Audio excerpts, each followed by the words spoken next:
Alrighty, Tishi/Shindri are back again with a bonus video for you. There's been some new decorations added to the mod for Fortress style recently, so I thought I'd go over those a little bit. I have chunk view on, as you can see. I'll just turn it off for a second. There's a few different paths that have been added and some farms that have been added. I'll show you the paths first because I'm here and starting in this area where I haven't put any yet. If you turn chunks on, you can of course line them up with the chunks because they're all designed to fit with the existing fortress, modular chunk style kind of thing. There's a micro path which is 4 blocks long. If I actually bring that up, it would make more sense. So there's this micro path, as you can see, it's just 4 blocks long. There's a short path which is 8 blocks long, so half a chunk. And then there's a long path as well, which is 16 blocks, so that fills up a whole chunk by itself. So Draxx on the Discord has made these, and they look, I think they look really cool and they fit in really well with the thing. So he's suggested that if you're not going to use the chunks, you can just start at the barracks and line it up with this existing path here. So you're probably going to want a short path first and line it up with the existing path. It's a lot easier to do if you aren't as uncoordinated as I am. Put it in the right spot and paste it in. So that's actually going to fill up this other half of the chunk here. And as I said, there's footpath as well that he's made, and you can put that in coming from any of the buildings. Sorry if there was a funny noise on my microphone then, my cat bumped it. So yeah, here's the footpath which comes out from any of the buildings, and again it's designed to fit from the entrance of buildings out to where the paths are because he's taken all of that into consideration. So I've done a short path and a footpath. This next chunk we'll use a long path because we want to fill the whole chunk up, and line that up there. And now's where it gets fun. Because as I said, he's done a corner path, a T-junction and an intersection as well. The T-junction, intersection and corner path are all designed so that you can use a micro path to come in from the edge of the chunk. Just like so. And now I'm going to want a corner to go continue my path up this way. So we'll go for the corner. And he's made it all fancy with trees and stuff. And place that in. And there we go, we've got our corner happening. And again, we'll follow this on all the way down. I have discovered, as I've been doing this myself, that actually I'll show you because it would be easier to show you. As I said, the micropaths are designed to fill up this extra bit of space, but I know that I'm going to want another micropath here as well as one here, so it'll be just as easy to use a short path there rather than 2 micropaths. So we'll put this in place. Now here's where I'm going to want a T-junction, and they look really cool too because he's made a roof over them. Oops. Made a roof over them with a daylight sensor to turn the glowstone lamps on. So at night time this looks really pretty. And what I have discovered as I've been doing this in Creative to practice is once you've got if you're coming up to one of these large gates, putting a micro path here and then a full chunk, a long path here, 16 long path, it comes all the way up to here, so it actually breaks your gates. But if you, instead of putting a micro path coming off of this section of the T-junction, put your long path here straight away, you can line it up there and it almost fits exactly perfectly. Oh look, on this one it does, it fits exactly on the gate.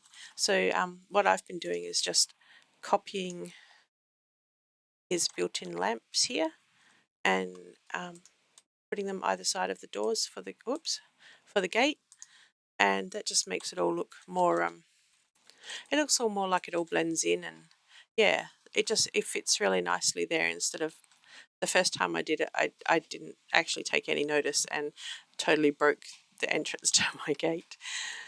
And I'll just do one more here to get me. I'm going to want a micro and a short there, I think. So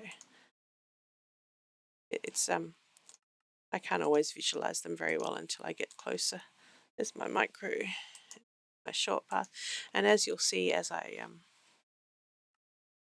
join up with the tree farm here, is it all sort of fits in with the path that goes around here as well, which is really handy. As you can see, I've already placed a heap of stuff here, and turn chunk borders off because it looks better. I've already placed paths all the way along here and put some footpaths in the T-junction here, and it all goes really nicely around the farm fields as well, which I thought was really cool.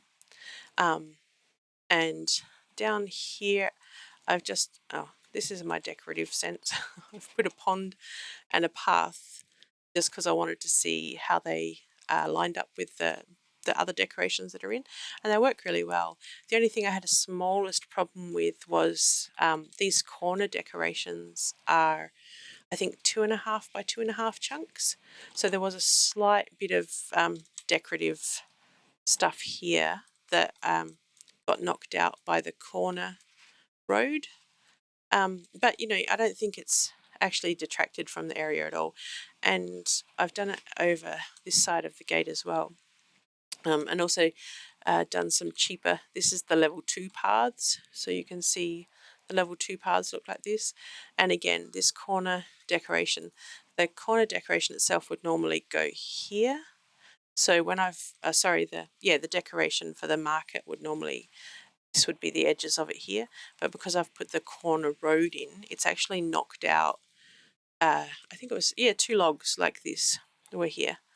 So I don't think it actually looks too bad like this anyway. So I just, it also knocked these stairs out. I just replaced them and left this here. And, you know, later on I can upgrade using the decoration controller, just in case, you know, you didn't know what that was. That's the decoration controller, that little piece of paper. And if you're using a level 2 decoration instead of a level 3, you can click the decoration controller and upgrade, and your builder will come along and upgrade those to level 3s for you. And again, yeah, it all fit in really nicely along here. And when I got to this bit, I've changed the design of the town from, you know, that plan that I was following, just so that I could put an intersection here to show you that as well, because I just think they're really cool. I think he's done a great job on these roads. And now I can show you the farms. Oh, and this is the level 1 path. So this one's just gravel with dark oak. The 2 farms that I've actually put in that he's done are the kelp farm, which is one side does smoked kelp and the other side does regular kelp, I think. And up the top is the hopper where you put your fuel for the smokers. And down inside, excuse me, if you come out into the corridor where the rails are, there's a stash here. So he's arranged it so that the hoppers are all locked with a daylight sensor up the top. So, sorry, I actually forgot exactly how he said he did it. He's got daylight sensors for the hoppers so that everything doesn't get released to the stash down here until nighttime. These are still here because I've overloaded my couriers in this town, but yeah, it won't release the fresh kelp or the dried kelp until nighttime, and that just stops the couriers getting oh hello, come and pick me up, I'm a stash and I've got stuff in it, I'm a stash, I've got stuff in it, I'm a stash, every time it creates a new kelp or dried kelp block. So yeah, it stops yeah, the courier's getting spammed with requests. Sorry, those words didn't quite work, did they? So yeah, that's the kelp farm, and I think it's super clever because, well, to be honest, in over 10 years of playing Minecraft, the most I've ever done with redstone is a daylight sensor for a glowstone lantern. So having this do all that stuff automatically for you is, well, I think he's a bit of a wizard actually. It's kind of magical to me. I don't understand it, and I appreciate that he does, and he did that. He's also done a mushroom farm, which works a similar way. There's daylight sensors on the hoppers, and then just, once a day at night time, the mushrooms will get sent down again into a stash along here that the couriers will then get a message to come and pick up. He did say, though, that the mushrooms are very, very slow, so don't count on them for making mushroom soup to feed your colony, because that won't work. And last thing I was going to show you was this nether portal he's made, which I think is super cool. And he said it was based on another portal that he'd seen in another mod where they did a snake's head growing out of the ground or something like that. But, he had to fit it in a half chunk block. So what he's done is, you might not be able to see it quite well, but in behind the portal, there's a mini scene of the nether. If I break one of the blocks, he's got it behind red glass, not red grass, red glass, and it's just like a mini scene from the nether, and it just adds ambiance, I think. It looks really cool. And if I light that back up again, you'll be able to see it again. So you can just barely see it through behind the portal, but I think that's really clever. So yeah, that's some of the new decorations. I think I got them all. There is several different types of kelp farm, so it depends on what you have a need for as to what you use. If I go to decorations, fortress, so there's the kelp combo, which is the one I'm using. That was a stupid place to click, wasn't it? But the kelp combo, which is the one I'm using, it has does the smoked and the regular. There's just the kelp. There's a double kelp. Oh, I can't even remember. There's 1, 2, 3, 4, 5, 6 different types of kelp farm. So depending on how much you use kelp and whether you want it dried or fresh, and if you need that much, you can use any one of those. The mushroom farm you'll find in the decorations